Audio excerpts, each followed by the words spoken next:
Let me tell you about one of the most fascinating characters from the ancient Indian epic, the Mahabharata, Dronacharya, the legendary teacher who shaped heroes and changed destinies.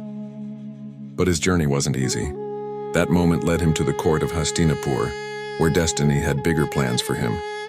The king appointed him as the royal teacher, not just for his own sons but for the Pandavas and Kauravas, the central figures of the Mahabharata. And this is where Drona truly became Dronacharya, the master of masters. What made him extraordinary wasn't just his knowledge of weapons and warfare. It was his ability to recognize and nurture talent. Take Arjuna, for instance. Drona saw something special in him and helped him become the greatest archer the world had ever seen. But here's where the story gets interesting.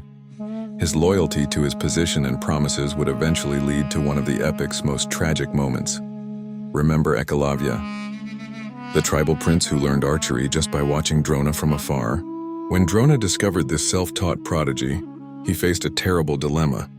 Bound by his promise to make Arjuna the greatest archer, he demanded Ekalavya's thumb as Guru Dakshina, a teacher's fee. A decision that still sparks debates about duty, dharma, and morality. The complexity of Dronacharya's character teaches us something profound about life. Sometimes being great at what you do isn't enough. The choices we make, the promises we keep, and the principles we stand by shape our legacy, even more than our skills. In the end, Dronacharya's story reminds us that teachers don't just impart knowledge.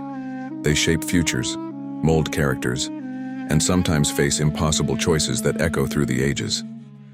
His tale, filled with triumph and tragedy, continues to inspire and challenge us to think about what it truly means to be a teacher, a mentor, and above all, a human being walking the path of Dharma.